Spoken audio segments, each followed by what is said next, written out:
Capman,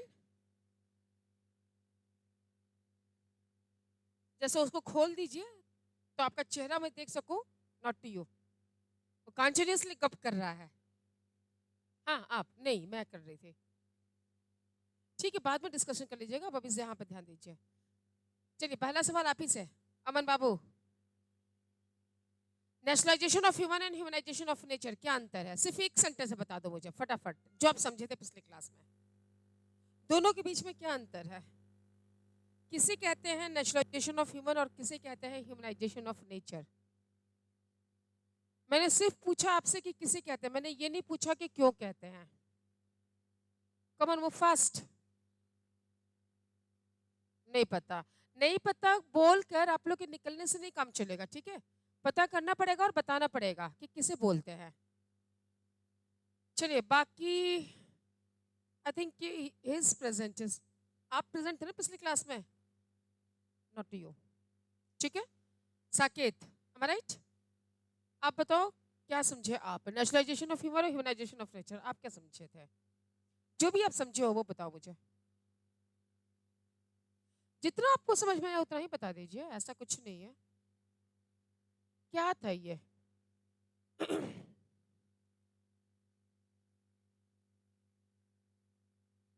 ऐसे काम चलेगा? From back side boys, anyone? बाकियों का तो एक्सक्यूज है कि हम एब्सेंट थे। Yes, both of you girls.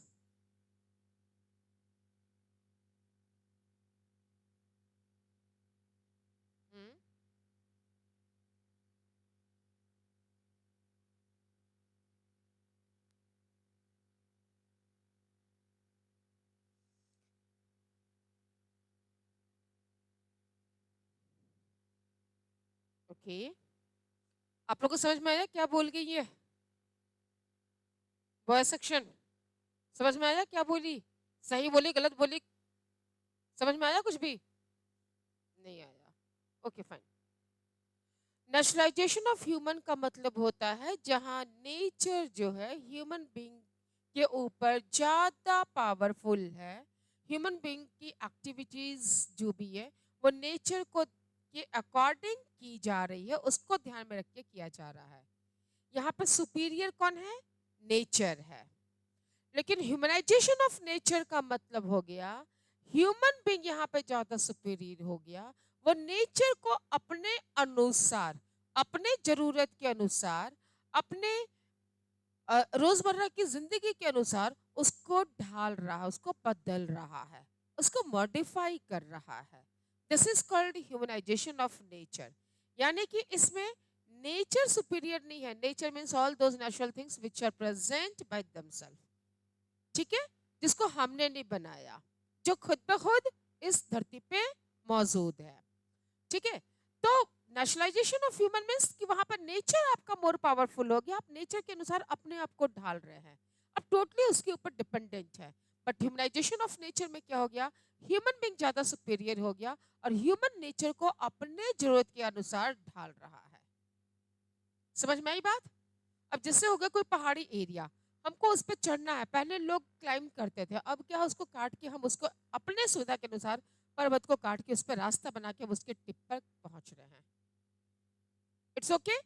समुद्र के अंदर हम एक जगह से दूसरी जगह जाने के लिए हम अपने अनुसार उसके बीच से भी हमने रास्ता बना लिया है, हमने आसमान से भी अपना रास्ता बना लिया। तो what it is indicating that we have conquered over the nature. किसी समय में समुद्र बाधा था, आसमान बाधा था, बट आज के दिन में ये बाधाएं दूर हो गई हैं, ठीक है? हम जरूरत के अनुसार जो है कहीं भी कुछ भी कर ले रहे हैं। Today we have converted approximately 50% land of Rajasthan into green belt.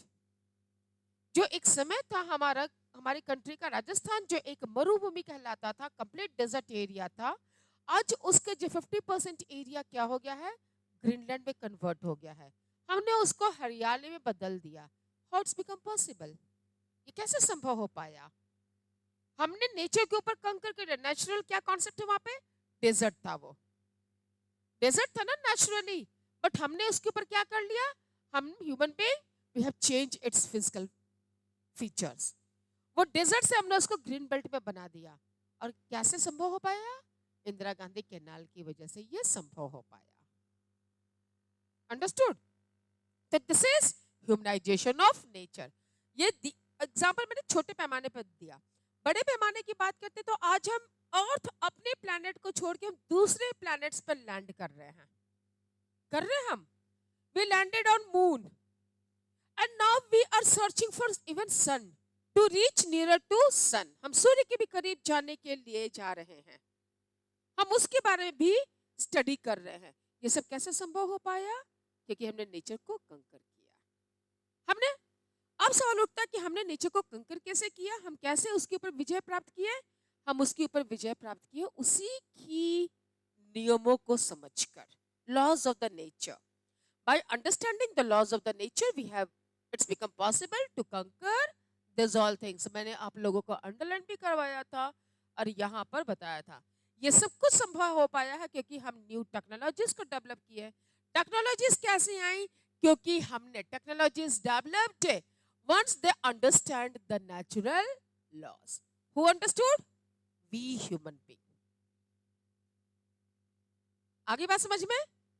तो पिछले क्लास में हमने पढ़ा था कि एक वो कॉन्सेप्ट है जहां पर नेचर सबसे ज्यादा सुपीरियर है, दूसरा वो कॉन्सेप्ट है जहां पर ह्यूमन बीइंग दोनों सुपीरियर है।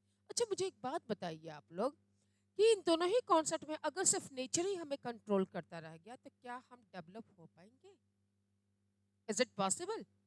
फिर तो हम अपना वही पुराना जीवन यापन करेंगे। हम जंगलों में भटकते रहेंगे, चीजों को इकट्ठा करते रहेंगे और उसी हिसाब से अपना जीवन यापन कर पाएंगे। चलिए, दूसरा आपका जो कॉन्सेप्ट है ह्यूमनाइजेशन ऑफ नेचर, क्या अगर हम टोटल इस अर्थ के नेचुरल थिंग्स को अपने अनुसार बदल दें तो क्या हम जीवित रह पाएंगे?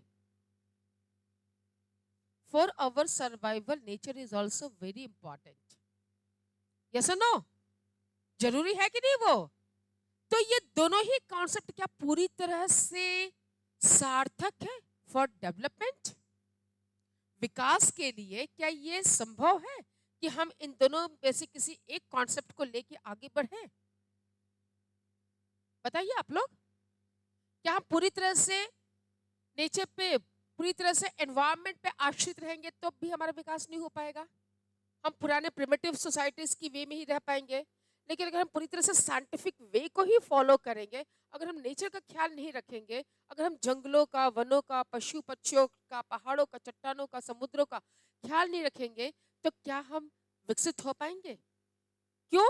क्योंकि अगर वही डिस्ट्रॉय हो जाएंगे, समुद्र ही नहीं रहेगा, जंगल ही नहीं रहेंगे तो हमें ऑक्सीजन कहाँ से मिलेगा? हमारी बाकी जरूरतें की चीजें कहाँ से पूरी होंगी? समझ रहे हैं? तो इसलिए उसका भी रहना जरूरी है। ठीक है? तो निदर, इससे क्या रास्ता निकल रहा है कि neither the naturalisation of human is 100% perfect nor the humanisation of nature is 100% perfect. अगर हमें दूर तक चलना है तो ना ये रास्ता सही है ना ये रास्ता सही है। क्योंकि हमें दोनों के बीच में क्यों सही नहीं है? क्योंकि हम किसी को भी त्याग नहीं सकते हैं। हम किसी को भी त्याग नहीं सकते। तो दोनों के बीच का एक रास्ता हमें डेवलप करना है। क्या करना? हमें दोनों के बीच का एक रास्ता हमें डेवलप करना है। And that concept was given later on in the 20th century by a Australian geographer. Name of that person is Griffith Taylor. क्या नाम था उनका? Griffith Taylor. हम लोगों ने पिछली क्लास में यहाँ तक कर लिया था, ह्यूमनाइजेशन ऑफ नेचर तक। बाकी इनके बारे में मैं शॉर्ट में आपको बता चुकी थी। आप लोग बुक में इसको अंडरलाइन करो। Take out your pen pencil and underline these all things which I am giving you. चलिए, ऑलरेडी मैं पिछले क्लास में बता चुकी थी लेकिन थोड़ा सा डिटेल बता देती हूँ यहाँ पर। तो क्या हमने देखा कि निदर योर दिस कॉन्सेप्ट की नेचुरलाइजेशन ऑफ ह्यूमन है तब भी पूरी तरह से सही है, nor your humanisation of nature concept is 100% perfect. तो for development, for a long term development, what do we need? We need some different way through which we can make a interaction between nature and human being. क्या जरूरत है हमें? ऐसा कोई रास्ता जिससे कि ह्यूमन और नेचर दोनों के बीच का इंटरेक्शन होता रहे और दोनों साथ ही साथ चलते रहे। They move parallel to each other. दोनों आपस में नहीं भिड़े और दोनों जो है क्या करें, एक दूसरे के पैरेलल चलते रहे। तभी ये विकास संभव है. And that concept was given by home?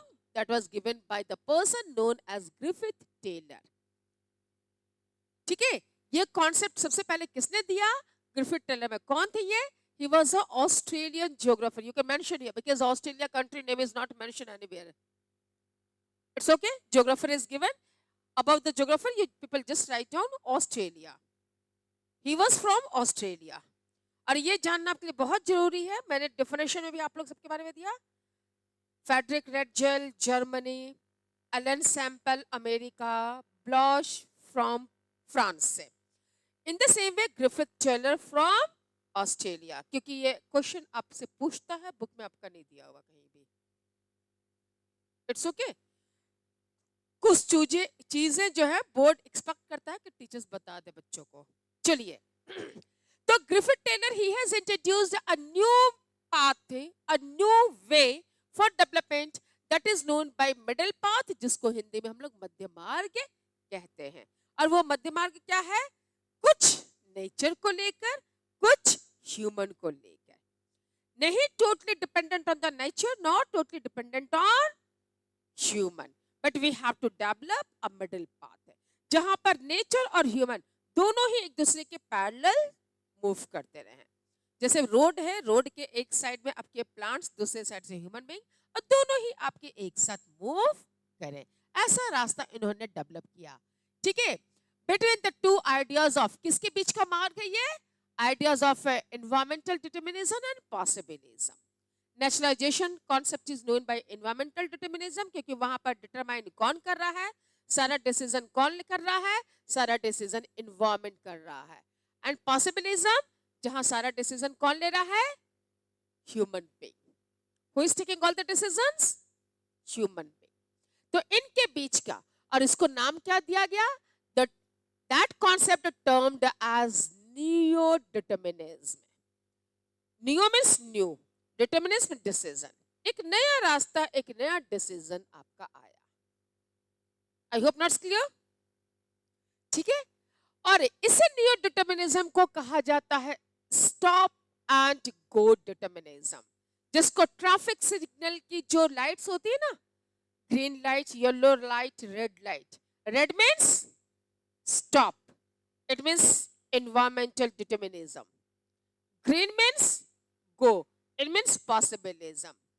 तो क्या अगर हम रुक जाएंगे, एनवायरमेंट सब कुछ करता रहेगा, तो हमारा विकास हो पाएगा? नहीं. हम स्थिर हो गए, हम स्थिर हो गए, रुक गया हमारा डेवलपमेंट. गो मीन्स हमने नेचर को पूरी तरह से डिस्ट्रॉय कर दिया, तो एक दिन भागते भागते भागते क्या हो जाएगा? एंड हो जाएगा. Things will go. तो हमें किस स्टेज में करना? नहीं हमें स्टॉप होना है, नहीं हमें रन करना है, बल्कि हमें किस स्टेज में मूव करना है? Always to be ready. किस स्टेज में? Always to be ready. Yellow light में क्या? कि अब रेडी हो जाइए. ठीक है, रेड लाइट में गाड़ियां क्या होती है? बंद हो जाती हैं. ग्रीन लाइट में गाड़ियां चलती रहती हैं, बट येलो में क्या होता है? We just start our vehicles and we become ready to move. यही है ना येलो का मतलब, येलो लाइट है. तो आपके पटना में पूरा हर जगह ट्रैफिक सिग्नल्स प्रॉपर वे में फॉलो नहीं होता है, इस वजह से आप लोग को पता नहीं, आप लोग जानते हो कि नहीं जानते, बट एक्चुअली ट्रैफिक लाइट्स ये 3 होती हैं. आपने बुक्स में पढ़ा होगा. ठीक है, कभी किसी बड़े शहर में जाओगे तो आपको ये समझ में आएगा. येलो यानी कि रेडी हो जाओ, और इसके बाद आपको मूव करना. सर जैसे ग्रीन होगा आपको मूव करना. तो that is why this concept was considered with traffic light. Stop red light, go green light. Neither we have to follow go, nor we have to follow the concept stop, but we have to follow the middle path yellow. Is it clear? ठीक है, तो near determinism का दूसरा नाम क्या है? Stop and go determinism. Fine it is. ये कभी कभी पूछता है कि किसे कहते हैं, किसने दिया stop and go determinism? What is stop and go determinism? क्या हुआ अमन? ठीक है, उसको मत देखिए बेटा, आप यहां देखो और सीधा बैठो, सो नहीं. चलो, okay. So same thing is explained here. जो भी मैंने आपको बताया, यही चीज आपको मेंशन किया हुआ है. Red light means stop. ठीक है, amber light provides a gap between red and green light. Amber light is also called by yellow light. Yellow light को ही अम्बर लाइट कहते हैं. ठीक है, इट मींस ये गैप है आपका green light and green light means go और red light means stop. Stop and go के बीच का जो लाइट है, get set ready, get set ready. अब तैयार हो जाओ चलने के लिए. तो हमें किस स्टेज में रहना है? हमें हमेशा इस स्टेज में रहना है. आई बात समझ में? तो नियो डिटर्मिनिज्म वो पाथ है, वो रास्ता है जो ना ही नेचर को अवॉइड करता है, ना ही ह्यूमन बीइंग को अवॉइड करता है, बल्कि दोनों को लेकर एक मध्य मार्ग करता है जहां पे दोनों की अहमियत है और दोनों को साथ लेकर चलना. दोनों एक दूसरे के पैरेलल चल रहे हैं, आपस में कभी नहीं मिल रहे हैं, लेकिन एक दूसरे के पैरेलल चल रहे हैं. It's okay. चलिए, द कॉन्सेप्ट. सो अब आगे इसी को और डिटेल एक्सप्लेन कर दिया जो ऑलरेडी मैं आप लोगों को बता चुकी हूँ, बट बुक से करवा देती हूँ कि neither there is a situation of absolute necessity, it means कि एनवायरनमेंट पर डिपेंड हो, nor there is a absolute freedom. पूरी तरह से नहीं हम आजाद हो के एनवायरनमेंट को नजरअंदाज कर दे. पॉसिबिलिज्म, ये दोनों ही चीज नहीं होनी चाहिए, बल्कि क्या होनी चाहिए कि हमें नेचर पे भी डिपेंड होना है, साथ ही साथ फ्रीडम भी चाहिए, पॉसिबिलिज्म भी चाहिए. अदरवाइज तो ह्यूमन बीइंग कुछ डेवलप कर ही नहीं पाएगा. ठीक है. तो this mean it means the human being can conquer nature by obeying it. Please underline this sentence. इसका मतलब क्या हुआ? ह्यूमन बीइंग कंकर करे नेचर को, वो प्रकृति में बदलाव लेकर आए, लेकिन बिना उसको तबाह किए हुए, बिना उसको बर्बाद किए हुए, उसका ख्याल रखते हुए, यानी कि हमें उसी क्वांटिटी में चीजों को यूटिलाइज करनी है जिससे कि उसका नुकसान नहीं हो. This is the reason today we have developed the concept of sustainability. बात करते हैं ना हम लोग sustainability की. Why this concept was developed? What was its need? To save the nature, to protect the nature. आगे बात समझ में? यहां तक बिल्कुल अच्छे से हो गया. आप इसको फॉर एग्जाम्पल सस्टेनेबिलिटी के कॉन्सेप्ट को एक्सप्लेन करके भी आप इसको समझा सकते हैं. Why to follow this all things? अगर रिसोर्सेज ही नहीं रहेंगे तो क्या हमारा फ्यूचर सिक्योर होगा? अगर हम एनवायरनमेंट को डिस्ट्रॉय कर देंगे तो क्या हम सेफ रहेंगे? नहीं. It's okay, that is what is there. Okay, बाकी यही पर रेड और ग्रीन को एक्सप्लेन किया हुआ है. Now you can mention here possibilities can be created with in the limits. Possibilities create करनी है, पॉसिबिलिज्म डेवलप करना है, बट कैसे करना है? With in the limits, which do not damage the environment, and there is no free run without accident. अगर आप की गाड़ी हमेशा 100-150 की स्पीड पे मूव करते रहे और भीड़ भाड़ से एरिया से मूव करेगा तो क्या एक्सीडेंट नहीं होगा? होगा कि नहीं होगा? नहीं होगा. क्या बात है. ठीक है, एक टाइम आएगा कि एक्सीडेंट होगा. अगर आप इवन कि आप हाईवे पे भी चला रहे हो, ठीक है, गाड़ियां, और अगर आप पे जहां पर टर्निंग नहीं, हम कितना भी तेज होते हैं, लेकिन जहां पर टर्निंग होती है हम अपनी स्पीड को रिड्यूस करते हैं, कम करते हैं. आपको मूव करना चाहिए, आपको मुड़ना हो या नहीं मुड़ना हो, लेकिन जहां पर 3-4 रोड्स मिल रही हो ऑटोमेटिकली हम अपनी स्पीड को रिड्यूस कर देते हैं. क्यों करते हैं? क्यों नहीं आप वहां पे भी 200 या 150 की स्पीड पे अपनी गाड़ी भगा ले जाते हो? क्योंकि और भी लोग हैं, दूसरे डायरेक्शन से भी आ रहे हैं लोग, तो वो एक्सीडेंट नहीं हो, इसके लिए जरूरी है कि हम क्या करें? पॉज ले, वहां पे हम नेचर का ख्याल रखें. It's okay. क्लियर होगी बात? यहाँ पर ये सारे एग्जाम्पल से इसको एक्सप्लेन किया हुआ है और ऐसा कुछ खास इसमें नहीं है. I hope now this all things are clear. You must have underline this all sentences. एक और चीज यहाँ पर मेंशन किया हुआ है कि the free run which can develop economic attempts to take has already resulted in the greenhouse effect. Impact आ चुका है. जो हमने पॉसिबिलिज्म डेवलपमेंट के नाम पे जो किया उसका रिजल्ट आज ozone layer depletion, green house effect, global warming, ये सब किसका इम्पैक्ट है? ये सब इम्पैक्ट उसी का है. और अगर आप चाहते किसी इम्पैक्ट से बचा जा सके तभी भी थोड़ा वर्क है. We are although we are in the alarming situation, but we can protect ourselves if we will take care.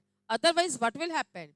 Ozone पूरा खत्म, ultraviolet rays will reach, then after, will life exist? Will life exist? जीवन रहेगा? अगर UV rays अर्थ पे आ गई तो सब कुछ जलकर राख हो जाएगा. Is it clear? सब कुछ जलकर क्या होगा? राख हो जाएगा. थोड़ा सा टेम्परेचर बढ़ता है गर्मी के दिन में, धूप में निकलने से सब लोग मना करते हैं. Yes ma'am. So these are the different things. All these three terms are mentioned here. What is that? Greenhouse effect, ozone layer depletion, global warming, reducing glaciers, degrading land, increasing of the level of ocean water. जिस रफ्तार से आपका समुद्र का तल की ऊंचाई बढ़ रही है, आगे आने वाले 20 साल में कहा जा रहा है कि आपका मॉरिशस, इवन इंडिया की बहुत सारी आइलैंड्स क्या होंगी? पानी के अंदर चली जाएंगी. They will submerge inside the water. अब मॉरिशस का तो नामो निशान मिट जाएगा. ठीक है, उसका नामो निशान खत्म हो जाएगा. I hope not very much clear to everyone. अब आ जाइए आप यहाँ पर. अच्छा, इससे पहले आपको एक और चीज पढ़ा देती हूँ. फील्ड्स एंड सब फील्ड्स है. यहाँ तक तो हम लोगों ने कर लिया. आफ्टर दैट है अच्छा एक और कॉन्सेप्ट है. अप्रोचेस के नीचे इसकी शुरुआत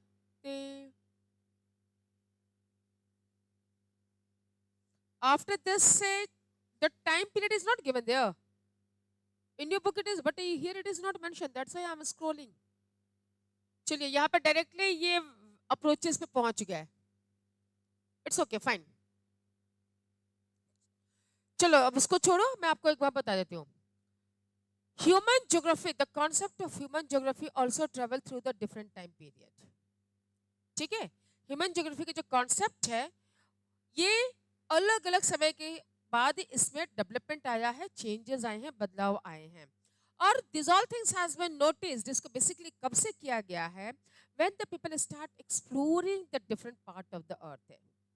आप लोगों ने पहले साइंस में या सोशल साइंस में पढ़ा होगा कि once the Galileo has given this concept that earth is not flat, earth is round, तो उसको वहां के किंग ने पनिश किया and he was guillotine. Guillotine पता आप लोग को? हिस्ट्री में पढ़ा होगा आपने. क्या था बेटा? एक पिंजरा की तरह होता है जिस पिंजरे में चारों तरफ से ब्लेड लगा होता है और आप उसमें गोल गोल घूमते हैं, उस ब्लेड के पास आते हैं और आपका गर्दन कट जाता है. ठीक है, और ये कब कहां शुरू हुआ था? फ्रेंच रेवोल्यूशन में डियर. इसकी शुरुआत तो फ्रांस में हुई थी. ठीक है, चलिए डिटेल अभी हम लोग इस पे नहीं करेंगे, हम लोग बाद में अपनी ज्योग्राफी में आते हैं. तो ये कॉन्सेप्ट वहां से शुरू हुआ था और यूरोप में ये काफी पॉपुलर था. ये कुछ दिनों तक ये नियर अबाउट 13-14 सेंचुरी तक ये काफी पॉपुलर था. कोई भी राजा उस समय क्या था? राजा कंसीडर किया जाता था गॉड से उनको. ठीक है, किंग को consider, kingdom system was there and king was considered as god है. ठीक है, तो उसका जो आदेश है उसकी अवहेलना कोई नहीं कर सकता. उसका आदेश superior, the order of the king is superior. And if people are making their voice against that decision, or if people are talking against that all different concepts which are given by king, then the person is getting punishment. जिसमें आपका एक सॉक्रेट भी होगा. आपने सॉक्रेट की कहानी पढ़ी होगी. सॉक्रेट की कहानी आपने पढ़ी है? सॉक्रेट जिसको हिंदी में सुश्रुत कहते हैं. नहीं पढ़ा? चलो मैं शॉर्ट में आपको बता देती हूँ. सॉक्रेट he was a Greek scholar. कौन थे ये? Greek scholar. इन्होंने भी जो है, और इन्होंने टारगेट किसको किया था? इन्होंने यूथ को टारगेट किया था.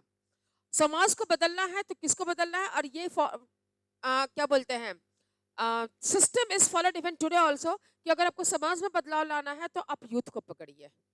ठीक है, आप ओल्ड पर्संस को लेके बदलाव नहीं कर सकते हैं, पुराने लोगों को नहीं. क्यों? क्योंकि वो जैसे एक पके हुए घड़े के ऊपर अगर मिट्टी चढ़ाना चाहेंगे तो मिट्टी चढ़ेगा? नहीं चढ़ेगा. लेकिन कच्चा घड़ा आपका है, जब तक आप पकाया नहीं है तो उसके ऊपर जितना आपको मिट्टी का लेयर लगाना हो आप लगाइए, घड़ा आपका मोटा होता चला जाएगा, उसका तली मोटा होता जाएगा. Same thing children are also considered in the same way. Up to the 14, 15, 16, 17 age, children are just like a कच्चा घड़ा. It's okay. And once they become और they cross 20, 21, then they become like a पक्का घड़ा। उसके बाद उनमें बदलाव लाना मुश्किल है। लेकिन यूथ जो है आपका, specially when they are teenagers, when they are, why? Because this is that time period when they start understanding the situations, and when there are the so many different kinds of changes are taking place inside their body, physical plus mentally, all the different kinds of changes are taking place है। तो उस समय उनके अंदर में वो curiosity होती है to know. They are also very curious, even you people are also in the same stage, जब आपके अंदर ये जिज्ञासा होती है कि आप जानो क्यों ऐसा हो रहा है, ठीक है, क्या होगा अगर मैं ऐसा नहीं करूंगा तो क्या होगा, वैसा हो रहा है तो क्यों हो रहा है, उसका रिजल्ट क्या होगा, दिस ऑल डिफरेंट थिंग्स है। तो बदलाव लाना है तो किसको पकड़ना है, इसी यूथ को। क्यों? क्योंकि अगर हमें इस समय इनको किसी भी डायरेक्शन में मोटिवेट कर दे, अगर हम आपको आपके सवालों के जवाब देने में सक्षम हो जाए, तो आपके लिए अच्छा कौन हो जाएगा, वही पर्सन होगा, ठीक है, आपके लिए फिर वही इंसान सबसे अच्छा हो जाएगा। भले वो आपको गलत रास्ते के लिए ले जा रहा हो, कि क्यों, क्योंकि आपको नहीं पता कि वो रास्ता गलत है कि सही है। अब जब तक आपको पता चलेगा तब तक बहुत देर हो जाएगी, तब तक बहुत है। तो सॉक्रेट ने क्या किया, सॉक्रेट भी यही किया, उन्होंने सिर्फ यूथ को यही बताया कि before doing any work, before accepting any challenge, must you ask the question why. क्या उन्होंने कहा, क्वेश्चन व्हाई, पूछिए क्यों, अगर हम ऐसा करें तो क्यों करें, नहीं करेंगे तो क्या होगा। और यही चीज सॉक्रेट ने कहा, तो उसको बाद फिर उनको पनिशमेंट मिला था, उनको जेल में डाल दिया गया था। लेकिन जेल में भी उनके फॉलोअर्स कम नहीं हुए, वहां भी उनकी टीचिंग्स वर्क करती रह गए, ठीक है। प्लूटो, अरिस्टो, नाम सुना ना, they all are the student और the people of Socrates, Socrates के ही शिष्य थे ये सब, ठीक है। ये सब कौन थे, सॉक्रेट के शिष्य थे। और सॉक्रेट ने अपने बारे में कुछ नहीं लिखा, उसके बारे में सारी चर्चा प्लूटो और अरिस्टो ने किया है। Plato and Aristotle, they are the another different persons. History में भी इनका नाम आपको मिलेगा, ठीक है, ज्योग्राफी में भी इनका नाम आएगा। What happened, why were looking out, चलिए दरवाजा बंद करिए, दे दिया, ठीक है। तो you will get their names है। तो इन्होंने सॉक्रेट के बारे में लिखा, और सॉक्रेट ने ये किया, लास्ट में क्या हुआ, जब राजा को लगा कि अरे ये तो जेल में रह के भी हमारे खिलाफ ही अपना प्रचार प्रसार कर रहा है, तो उनको जेल में ही अ कप ऑफ पॉइजन उनको दिया गया, and he happily accepted that all things. सॉक्रेट ने खुशी खुशी, राहुल भैया थैंक यू, ओके, सॉक्रेट खुशी खुशी वो कप ऑफ पॉइजन को उन्होंने एक्सेप्ट किया। उनको पता था एक कप में जहर है, फिर भी उन्होंने पिया उसको। क्यों? क्योंकि उनका मकसद पूरा हो चुका था, वो बदलाव चाहते थे, वो बदलाव आ चुका था। बोले मेरे एक मरने से कुछ नहीं होगा, मैंने हजारों ऐसा सॉक्रेट पैदा कर लिया है। इज इट, वही चीज। चलिए तो आ जाइए। तो गांधी जी तो बहुत बाद में आए हैं, वो भी कहीं ना कहीं उन्हीं लोगों से इंस्पायर हुए थे। चलो ओके, तो geography, now coming to that, कि ज्योग्राफी भी इसी तरह से ह्यूमन काइंड जो है, ये बदलाव आता गया, समय के अनुसार इसके अंदर बदलाव आते चले गए। ह्यूमन की बीइंग के बारे में जानना, तो ह्यूमन बीइंग को एक्चुअली एक्सप्लोर लोग कब से करना शुरू किया, जब लोग ये समझने लगे। और इसमें सबसे पहले फ्रेडरिक मैगलन जो थे, उन्होंने सबसे पहले ये प्रूव किया कि अर्थ फ्लैट नहीं है, अर्थ राउंड है। Although Galileo has given before that, but Galileo की बात को एक्सेप्ट नहीं किया। लेकिन जब फ्रेडरिक मैगलन ने जब पूरी अपनी जर्नी, स्पेन से वो अपना शीट से जर्नी शुरू किए, और 3 साल बाद आके वो वहीं पे स्टॉप हो गए, तब लोगों ने ये एक्सेप्ट किया कि पृथ्वी जो है फ्लैट नहीं, बल्कि क्या है, राउंड है, गोल है। Is it clear? तो इस तरह से ह्यूमन ज्योग्राफी का कॉन्सेप्ट जो है, इसके बाद बढ़ना शुरू हो गया। इसके बाद लोग समुद्री रास्ता भी चुनने लग गए, एक जगह से दूसरी जगह मूव करने लग गए, और धीरे धीरे जो है डिफरेंट कॉन्सेप्ट होता चला गया। And this was the situation of approximately 16th century, end of 15th century and the beginning of 16th century. तो इस तरह से उसके बाद फिर आपको जो है इंडस्ट्रियलाइजेशन हुआ, इंडस्ट्रियलाइजेशन हुआ तो कॉलोनीज बनी, कॉलोनीज बनी तो लोग जहां जहां कॉलोनी, जब ब्रिटिशर्स इंडिया में अपनी कॉलोनी बनाए तो इंडिया को एक्सप्लोर किए, इंडिया का पहाड़ पठार, this all different areas they explored. In the same way when the French make their colonies in Vietnam, they explored that region. और इस तरह से अलग अलग एरियाज को लोग समझने लग गए, वहाँ की सोसाइटीज, वहाँ के लोग, वहाँ का region, climate, vegetation, et cetera et cetera, हर किसी के बारे में जानकारियां हासिल करने लग गया। तो इन सब के आधार पर ह्यूमन ज्योग्राफी जो है वो अलग अलग टाइम पीरियड में चेंज होता गया. In the 21st century the concept of human geography is different. By the end of the 20th century, when this computer was introduced, with the help of this computer, now it's become possible more to collect the information accurate about the different places, especially by using GIS and GPS. GIS और GPS technologies को use करके और भी accurate और exact cartography के द्वारा किसी भी प्लेस के मैप को एग्जैक्टली पुट करके हम उसका को एक्सप्लोर करना शुरू कर दिया. तो इस तरह से ह्यूमन ज्योग्राफी का चेंज स्टडी भी जो वो चेंज होता गया, उनका दायरा, उनका एरिया बढ़ता चला गया और हमें उनके बारे में नई नई जानकारियां हासिल होती चली गई. लेकिन ह्यूमन ज्योग्राफी को बेसिकली हम जो है 3 डिफरेंट जो कॉन्सेप्ट्स लोगों ने दिया, ज्योग्राफर लोग जो देते हैं, उसके आधार पे हम 3 डिफरेंट ग्रुप्स उनको डिवाइड करते हैं. One is known by the welfare approach और the welfare human geography. Another one is called by the radical schools, welfare schools of human geography, radical schools of human geography, and third one is called by the behavioral school of human geography. अब ये radicals क्या हैं, welfare कौन है और behavioural कौन है? ठीक है, ये जितने हम लोग जो ज्योग्राफर्स का जो भी थोड़ा बहुत नाम पढ़े, they all are belonging from some different schools of human geography. Welfare कौन है? इनका क्या मानना है, इनका कॉन्सेप्ट क्या है? Mainly concern with the different aspects of the social wellbeing of the people. नाम से पता चल रहा वेलफेयर. इनका मेन कॉन्सेप्ट क्या था? ये किस चीज पे फोकस कर रहे थे ह्यूमन ज्योग्राफी के अंदर? इन्होंने ह्यूमन ज्योग्राफी के अंदर मेन कॉन्सेप्ट किसको रखा? Welfare of the human society. इंसान के विकास के लिए, उनके वेलफेयर के लिए, उनकी अच्छे परिस्थितियों के लिए, उस कॉन्सेप्ट को ध्यान रख के इन्होंने ह्यूमन ज्योग्राफी को डिस्क्राइब किया. आगे बात समझ में? तो the people of the geographers of the welfare school of human geography, they kept or their main concept was based on a social well-being of people. आप इसको कर सकते हैं. इनका मेन कॉन्सेप्ट किस पे आधारित था? सोशल. आप लोग इसको कैसे करेंगे? टेबल बनाएंगे. ठीक है, इस तरह से आप इसको टेबल बनाइएगा ऐसे. यहां पर नंबर 1 वेलफेयर, ठीक है, welfare school of human geography, और यहां पर फिर आप क्या करेगा? Social being of the people. यहां पर आप ये कॉन्सेप्ट कर देगा. बेस्ड ऑन दैट थीम क्या है इनका? ठीक है, what is the main theme on which they are concentrated. It's okay. इसी तरह से आपका फिर सेकंड आया. ये समझ में आ गया आपको ना? और जब वेलफेयर की हम बात करते हैं तब किस चीज पे बात करते हैं? What is the basic need? That is housing, health and education. किस चीज पे करते हैं हम बात? Housing, health and education. लोगों के पास घर होना चाहिए, लोगों के पास शिक्षा होनी चाहिए, और लोगों का अच्छा हेल्थ होना चाहिए. Housing, health and education. Health is wealth है, कॉन्सेप्ट दिया हुआ है. This is the reason. अगर आपके पास आपका स्वास्थ्य है तो आप बहुत पैसा कमा लेंगे, लेकिन आपके पास करोड़ों पैसा है, आपका हेल्थ नहीं है, तो सब बेकार है. It's okay, that is why. और ये हेल्थ, ये सब कैसे आएगा आपका? एजुकेशन. तो they focus on these different things. Fine it is. दूसरा आपका है रेडिकल स्कूल. अब ये रेडिकल्स नाम से ही पता चल रहा है, आप लोगों ने रेडिकल्स हिस्ट्री भी पढ़ा होगा. Who are radicals? Conservatives. Radicals are conservatives, जो बदलाव नहीं चाह रहे, पुरानी पद्धति को ही पे सब कुछ आश्रित होना चाह रहे हैं. Those who are not ready to change. तो इनका क्या मान्यता था? कैसे होना चाहिए ह्यूमन बीइंग का डिस्क्रिप्शन? इनका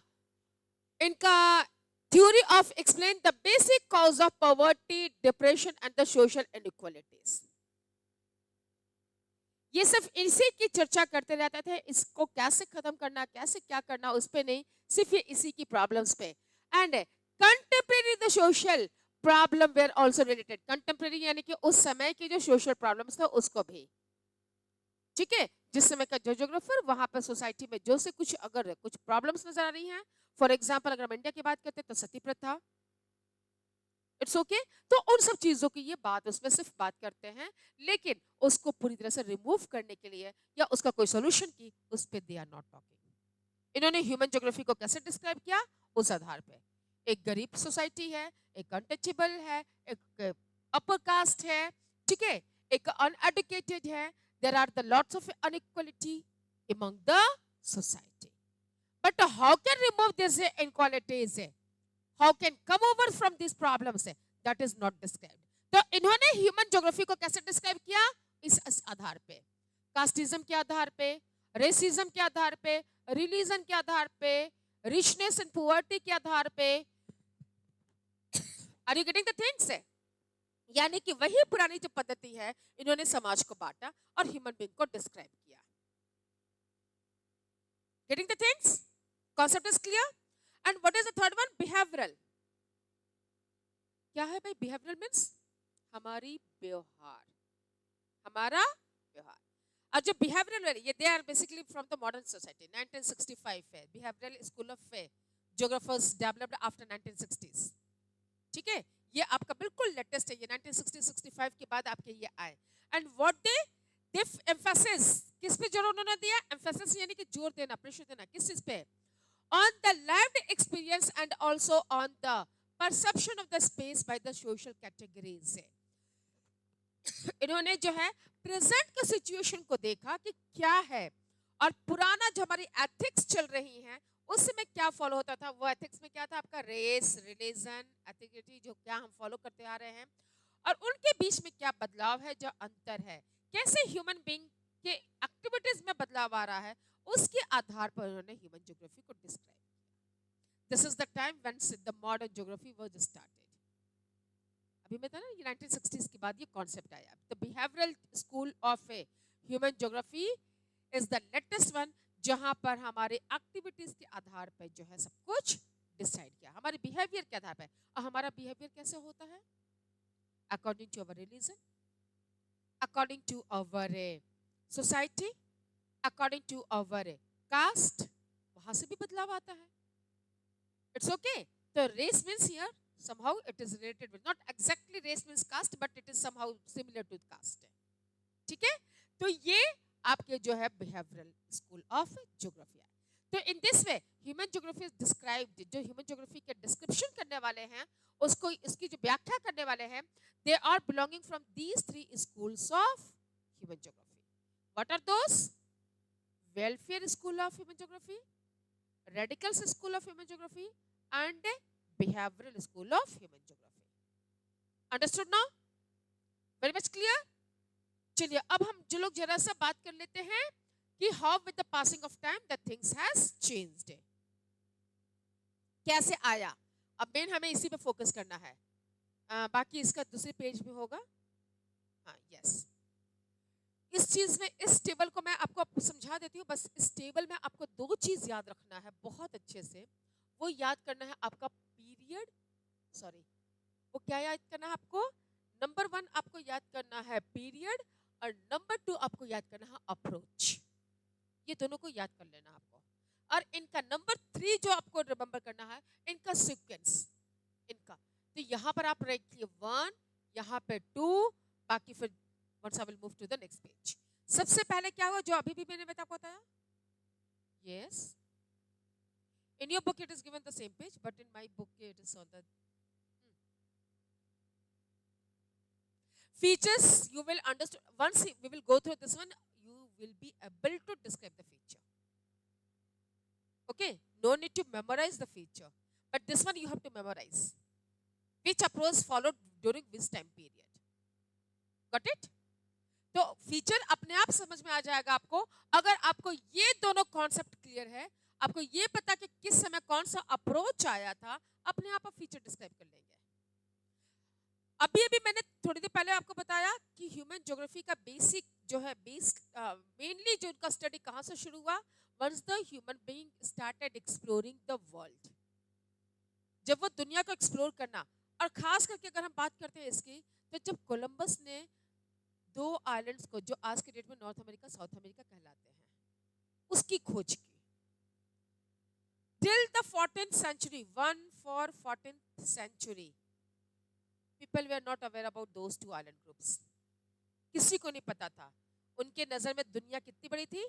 Europe, Asia, Australia and Africa. दुनिया सिर्फ इतने ही बड़ी थी। इसके चारों तरफ क्या है? सिर्फ पानी ही पानी। क्या है? सिर्फ पानी ही पानी। Got it? सबसे पहले कोलंबस ने जो है 2 आइलैंड्स डिस्कवर किया। एक्चुअली वो डिस्कवर तो करने निकले थे जब यूरोपियंस का टर्की के साथ रिलेशन खराब हो गया। जब वो टर्की ने अपना रास्ता देना, आज भी जो है अगर आप वर्ल्ड मैप देखेंगे तो यूरोप को एशिया से कनेक्ट करने का जो है इस्तंबुल से जो है एक प्लेस है जहां से वो कनेक्ट होता है, वो इस्थमस है वो। ठीक है, आज भी आपका लैंड के थ्रू जो है टर्की का कैपिटल है आपका इस्तांबुल जो है, इस्तांबुल से ही आप यूरोप में एंटर करते हैं। इस्तांबुल टर्की का वो जगह है जो यूरोप में पड़ता है, बाकी टर्की का सारा पार्ट आपका एशिया में है। तो इस्तांबुल एक कहिए बॉर्डर है, वो यूरोप और एशिया का वो बॉर्डर है वो। It's okay. तो जब टर्की ने अपना रास्ता देने से बंद कर दिया यूरोपियन को, तो यूरोपियंस को ट्रेडिंग में प्रॉब्लम आने लग गई थी, क्योंकि अरब्स के साथ वो ट्रेड करते थे अरब। और वो क्यों हुआ था? तो आप लोगों ने जूनियर क्लासेस में पढ़ चुका होगा, जब ये आपका क्या बोलती हूँ, ऑटोमन डायनेस्टी चल रहा था। याद है आपका ऑटोमन डायनेस्टी का? ऑटोमन डायनेस्टी अभी हम लोग बहुत डिटेल नहीं जाएंगे, बस मैं शॉर्ट में आपको बताती हूँ। तो उसके बाद उन लोगों ने क्या करना शुरू किया? अब वो सी रूट ढूंढना शुरू कर दिया, क्योंकि उनको पता था कि इंडिया के 3 तरफ से समुद्र है। And India was during that time period, India was well known for its spices and cotton, fine fabric of cotton. इसके लिए इंडिया पूरे विश्व विख्यात था। आप लोग पहले जूनियर क्लासेस में 7-8 में हिस्ट्री बुक में पढ़ भी चुके हैं कि इंडिया के बहुत सारी कॉटन जो है, पहले ढाका भी इंडिया में था, ढाका का मलमल, हैदराबाद का जामदानी, आपका महाराष्ट्र गुजरात का पटोला, ये सब पूरे वर्ल्ड में इनकी प्रिंटिंग्स प्लस इनका फैब्रिक फेमस था। ढाका का मलमल ऐसा था, मलमल is a kind of cotton, ऐसा मलमल होता था ढाका का, इस तरह का कि उसको फोल्ड करके जो माचिस की डब्बी थी छोटी सी ना, उसके अंदर पूरी 5 मीटर की साड़ी माचिस की डब्बी के अंदर पैक हो जाता था। दिस वाज द क्वालिटी, इतनी फाइन फैब्रिक होती थी उनकी। और ये डिमांड था यूरोपियन मार्केट में, काफी अच्छा डिमांड था। आपका साउथ एशियन मार्केट में, इंडोनेशिया, कंबोडिया, इन सब में आपका पटोला प्रिंट काफी डिमांड होता था। और जामदानी जो हैदराबाद का जामदानी था, जो जरी से वर्क होता था, उसका डिमांड आपका यूरोपियन मार्केट होता था। वहाँ के जो जो क्वींस होती थी वो डिमांड करते थे, ढाका के मलमल के ऊपर या सिल्क के ऊपर ये जामदानी का वर्क होता था। तो इंडियन क्लोथ का डिमांड था वहाँ पे। It's okay. चलिए अब टॉपिक पे आ जाओ। तो इस वजह से उन्होंने सी रूट को एक्सप्लोर करना शुरू किया। आना था India, but due to the lack of navigation, उसमें शिप में आपका इंडिकेटर नहीं था, कंपास नहीं था, वो ईस्ट में आने के बजाय कहाँ पहुंच गया? लास्ट बेंच बॉयज कहाँ पहुंच गए? कहाँ पहुंच गए? Last bench all 3, Gandhi ji के 3 कहाँ पहुंच गए? अरे अब तो बता दो कहाँ पहुंच गए? कोलंबस कहाँ पहुंचा था? बाबा बहुत जल्दी बताए। Thank you Aman, you are so intelligent my dear. चलो, तो पहुंचना था ईस्ट इंडिया, बट पहुंचे कहाँ? West America. Then they come to know, और इसीलिए वेस्ट इंडीज को रेड इंडियंस कहा जाता है। वो कोलंबस ही थे जो सबसे पहले वो इंडिया के खोज में इंडियंस को ढूंढने निकले थे, लेकिन कहाँ पहुंच के? वेस्ट की तरफ। बाद जब वहां पहुंचे, जब वो सनसेट दिखे, तब उनको एहसास हुआ it's not east, it's west. It's okay. तब उन्होंने उनको रेड इंडियंस कहा, और नॉर्थ अमेरिका साउथ अमेरिका की खोज ऐसे हुई। Before that the people were not aware about those two island group से। चलिए अब टॉपिक पे आ जाइए। लेकिन एक्सप्लोर करना वहीं से शुरू कर दिया। एक्सप्लोर जो करना है ये है ना, अर्ली कॉलोनियल पीरियड, कॉलोनीज के पहले, कॉलोनीज के पहले का पीरियड, जब वो एक्सप्लोर कर रहे थे। क्या कर रहे थे? अप्रोच क्या था वहां पे? अप्रोच था एक्सप्लोर एंड डिस्क्रिप्शन, और उसको डिस्क्राइब करना। क्या ढूंढा, कहाँ ढूंढा, उसको डिस्क्राइब करना। It's okay. यही चीज का डिटेल है ना यहाँ पर। आपका फीचर में क्या मेंशन किया हुआ है? Imperial, imperial means kingdom, imperial means kingdom. जो यूरोपियन कंट्रीज के राजा थे, फ्रेंच किंग है, वेल्स किंग है, ठीक है। आपका आपने फ्रेंच रेवोल्यूशन पढ़ा भी है, क्या पढ़ा है? लुइस 16 पढ़े हैं आप लोग? Yes ma'am. हिस्ट्री ये पढ़ते हैं, बता मैं रही हूँ ज्योग्राफी टीचर, बताओ। Okay, so imperial and the trader. Imperial यानी कि किंगडम्स, राजा लोग, और ट्रेडर्स जो व्यापारी थे, इंटरेस्टेड हुए किस चीज में? Discover and explore new areas, नए जगहों की खोज में। वाइट ट्रेडर्स, जितना ज्यादा नया जगह उतना उनका नया मार्केट, है ना? तो that is why, and the like this से a new world come to known among the people. तो ये था आपका नए नए नए जगहों की खोज की, नए लोगों से इंटरेक्ट हुए, नए लोगों से इंटरेक्ट हुए तो वहां का कल्चर, वहां का एटमॉस्फेयर, वहां का क्लाइमेट, वहां का वेजिटेशन, वहां के फ्रीली फीचर्स, सबके बारे में पता चला। Understood now? उससे जब हम अब आगे बढ़ते चले आए तो अब क्या हो गया? कॉलोनीज बन गए, लोग एक्सप्लोर करने लगे, जब देखने लगे अच्छा, when the Dutch people came to India they found, ठीक है, जो वास्को डी गामा ने डिस्कवर कर दिया इंडिया में, तो इन्होंने देखा अरे यहाँ तो बहुत सारी अपॉर्चुनिटीज है, काफी कुछ हम यहाँ से ट्रेड कर सकते हैं। They were the Dutch who took permission at first from Jahangir. किसका शासन था? जहांगीर का शासन था। अब वो डच ट्रेडर था जो जहांगीर से परमिशन लिया था इंडिया के साथ ट्रेड करने का। जहांगीर ने उसको परमिशन किया। डच के बाद पोर्टुगीज आए, उनको भी परमिशन मिला। पोर्टुगीज के बाद फ्रेंच आए, they also got permission. French के बाद सबसे लास्ट में आए ब्रिटिशर्स। ब्रिटिशर्स से परमिशन लिए, लेकिन वो ट्रेडर से क्या बन गया? रूलर।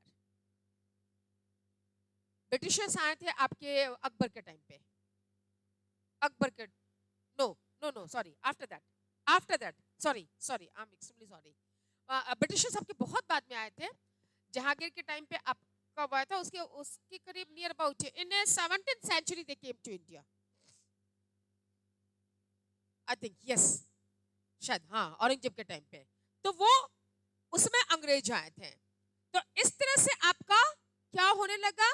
धीरे धीरे ये चीज है, जब अंग्रेज आए तो उन्होंने देखा कि अरे यहाँ का तो सीन ही कुछ और है, दे आर नॉट यूनाइटेड। और वहीं से उन्होंने, उनकी तो पॉलिसी थी डिवाइड एंड रूल, पॉलिसी को फॉलो किया और इसके ऊपर रूल करना शुरू कर दिया। एनीवेज, तो क्या हुआ आपकी? First they explore the places, after that they start making the colonies. तो दूसरा कौन सा समय आया?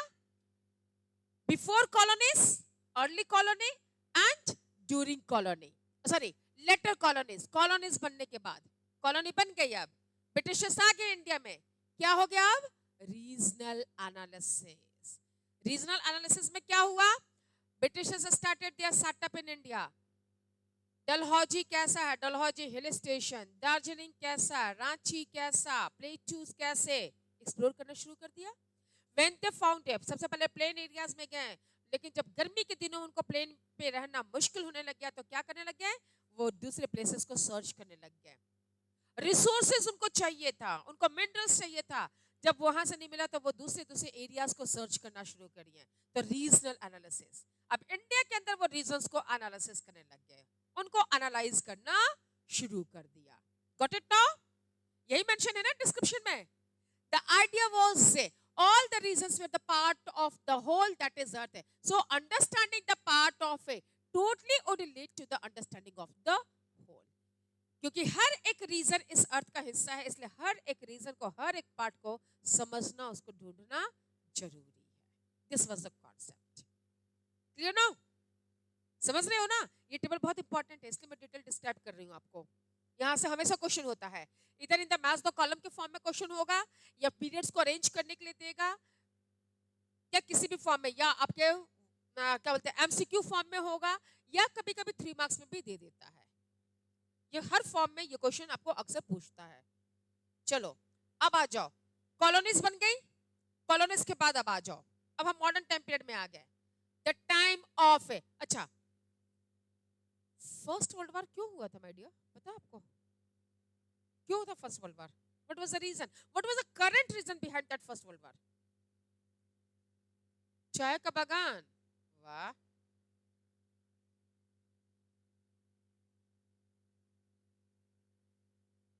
क्यों हुआ था? रीजंस तो बहुत सारे हो रहे थे, बट इमीडिएट कॉज था जब जर्मनी ने रिवर के, राइन रिवर के बारे में आपने पढ़ा है ना? रिवर राइन एक आपका मिनरल बेस रीजन है, रूर कोल रीजन उसी के पास का है, रूर कोयले का, जैसे हम लोग आज गए इंडिया का झरिया है कोल रीजन, भंडार। उसी तरह से रूर रीजन वो क्षेत्र है था जहां पर आयरन, कोल, मैग्नीज, ये सारे different kinds of minerals are available. उसका रूर आपका हिली एरिया है, वो पूरा ब्लॉक माउंटेन्स का हिली रीजन है। तो उसका ईस्टर्न पार्ट जर्मनी में पड़ता है, उसका वेस्टर्न पार्ट फ्रांस में पड़ता है। उसका ईस्टर्न पार्ट कहाँ पड़ता है? जर्मनी में। और उसका वेस्टर्न पार्ट इसमें नहीं दिखेगा, पॉलिटिकल मैप पे देखो तो समझ में आ जाएगा। उसका वेस्टर्न पार्ट फ्रांस में। तो जब जर्मनी जो है उसका वेस्टर्न पार्ट कैप्चर करने की कोशिश किया, it means it was the region of France. War वहीं से हुआ। इमीडिएट कॉज वो आपका बना जब जर्मनी ने उस एरिया को अपने कंट्रोल में लिया, फ्रांस ने उसको अटैक किया, क्योंकि that was the region of France है, that was the territory of France है। तो फर्स्ट वर्ल्ड वॉर की शुरुआत का मेन वजह जो बना था, इमीडिएट कॉज जो बना था, रीजंस बहुत होते हैं बट एक इमीडिएट कॉज हो जाता है, तो दिस वाज द रीजन। ठीक है। तो उसके बाद आपको वॉर हुआ, वॉर के बाद आपका जो है नेशनल यूनियन भी बना आपका, but it was fail, it was fail. हो गया था ना, 1920 में बना था ना, बट वो सक्सेसफुल नहीं हुआ था। फिर 19 इसके बाद फिर क्या हुआ कि every country, first world war के बाद क्या हुआ था कि जितने भी कोस्टल एरिया से रिलेटेड कंट्रीज थे, they all started exploring their water bodies also. सबने क्या करना शुरू कर दिया? उन वाटर बॉडीज को एक्सप्लोर करना शुरू कर दिया। क्यों? क्योंकि अब उनको समुद्री किनारा भी अपना स्ट्रांग रखना है। अभी जब मालदीव्स ने ये कहा इंडिया को कि अब अपने सैनिक को यहाँ से उठा लीजिए, उसने अल्टीमेट डेट दिया, इंडिया ने क्या किया? लक्षद्वीप में अपना एक नेवल बेस बना दिया ना, मिनिकॉय आइलैंड पे। उस बेस का बनना कि मालदीव्स को खलबलाहट मच गई। क्यों? कि मालदीव्स को तो लगा कि हम चाइना से दोस्ती कर लेंगे, लेकिन इंडिया भी उससे दो कदम आगे बढ़ गया। तुम डाल डाल तो हम पात पात, कहानी सुना है ना आपने? Are you aware about the phrase? तुम डाल डाल से ऊपर चढ़ोगे तो हम क्या है? पात पात, हम उस डाल के भी पत्ते पे भी ऊपर चढ़ जाएंगे। It's okay. तो दिस वाज, आज क्या है, मालदीव्स को मजबूरी में फिर से हंस के या रोकर इंडिया के साथ आना पड़ा, और आज उसके सैनिक इंडिया के साथ ही प्रैक्टिस कर रहे हैं उसी इंडियन ओशन में, क्योंकि इंडिया श्रीलंका के साथ रिलेशन बहुत अच्छा है। छोड़ो, हटाओ हिस्ट्री पॉलिटिक्स, हटाओ ना, come to the geography. Actually my subject is like that, जो हर सब्जेक्ट में घुस जाता है, इसका रिलेशन है। Once we talk about the political geography, we discuss on that, geopolitics, the term is there, geopolitics है, तो वो ऑटोमेटिकली इसमें आ जाती हैं। चलिए, तो 1930s क्या, 1930s what was that? Areal discrimination. 1930s क्या है आपका time period? This was the period of areal discrimination. अब ये एरियल डिस्क्रिमिनेशन क्या है? How one region is different from the another region, how the tropical. अच्छा है, एक चीज यहां पर मेरी बात सुन लीजिए। हाँ, एरियल डिफरेंशिएशन, अच्छा सॉरी, सॉरी, एरियल डिफरेंशिएशन कि how one region is different. मैं आपको इसका एक एग्जांपल बताती हूँ। इंडिया का मैप से आप लोग वेल अवेयर है, थोड़ा सा इंडिया का मैप को दिमाग में बैठाइए। इंडिया के सदर्न पार्ट में आ जाइए, सिर्फ सदर्न पार्ट में आ जाइए। आप केरला कर्नाटक को देखिए, दूसरी तरफ आप आंध्र प्रदेश तमिलनाडु को देखिए। They all are located at the same latitude, latitudinal position same है। लिसन ये बस, latitudinal position is same, 8 degree to 14 degree के लैटिट्यूड्स में ये स्टेट लोकेटेड है, ठीक है। लेकिन एक तरफ जहां आपका केरला पे ट्रॉपिकल रेन फॉरेस्ट है, वही आपका तमिलनाडु में ट्रॉपिकल डिसिडियस फॉरेस्ट है। व्हाई? क्यों ये डिस्क्रिप्शन हो गया? ये डिफरेंस आया कहां से? समझ रहे मेरी बात को ना? सेम लैटिट्यूड है, same kind of atmospheric condition है, फिर भी आपका केरला में ट्रॉपिकल रेन फॉरेस्ट है, तमिलनाडु में eastern side you are having tropical deciduous. क्यों है ये? Only one factor is responsible, western part is getting heavy rainfall, eastern part is getting less rainfall. वो बारिश निर्धारित कर दे रहा है कि एक जगह पर एवरग्रीन फॉरेस्ट है तो दूसरी जगह पर डिसिडियस हो गया। अंतर समझ गए? यही है आपका एरियल डिफरेंशिएशन। ये डिफरेंसेस क्यों है? आपका राजस्थान भी नॉर्दर्न प्लेन में आता है, आपका दिल्ली भी नॉर्दर्न प्लेन में आता है, आपका यूपी भी नॉर्दर्न प्लेन में आता है, मध्य प्रदेश का भी नॉर्दर्न पार्ट नॉर्दर्न प्लेन में आता है। लेकिन राजस्थान को हम डेजर्ट कह देते हैं, उसको हम नॉर्दर्न प्लेन नहीं कहते हैं। हम यूपी, दिल्ली, हरियाणा को नॉर्दर्न प्लेन कहते हैं। क्यों? Due to that areal discrimination. समझ रहे बात को ना? I hope not clear. ठीक है, हिमालय माउंटेन पे ही जो अगर हम बात करते हैं तो up to 3000 meter some different kind of things are there, above 3000 meter different kinds of things are there. Coniferous forests are found only up to the 3500 meter, 3500 metre तक ही कॉनिफोरियस फॉरेस्ट पाए जाते हैं। उसके बाद आप ऊपर जाइएगा तो आपका उन्होंने अल्पाइन वेजिटेशन आ जाता है। क्यों? ये एरियल डिफरेंशिएशन है। This is called areal differentiation.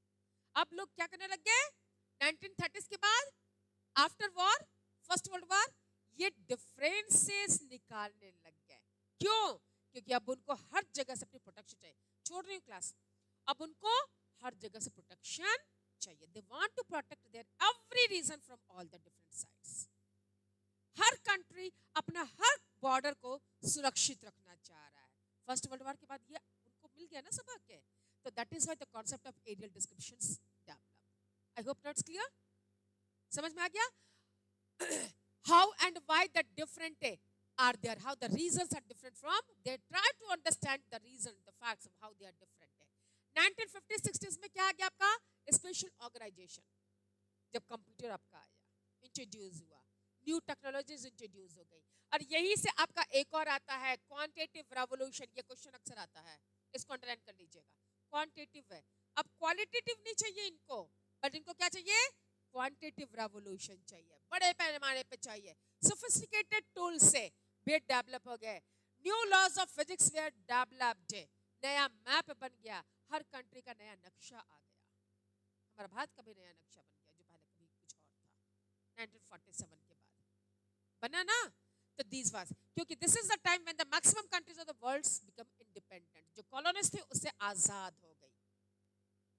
Understood? तो इस तरह से आपका क्या हुआ? स्पेशल ऑर्गेनाइजेशन, अलग अलग देश बन गया, अलग अलग ऑर्गेनाइजेशन हो गया, अलग अलग टेक्नोलॉजीज आ गई। और मैप पे भी मैपल डिफरेंट है, identify the maple pattern for the different of, हर पैटर्न के अनुसार उस पर डिफरेंसेस आ गए।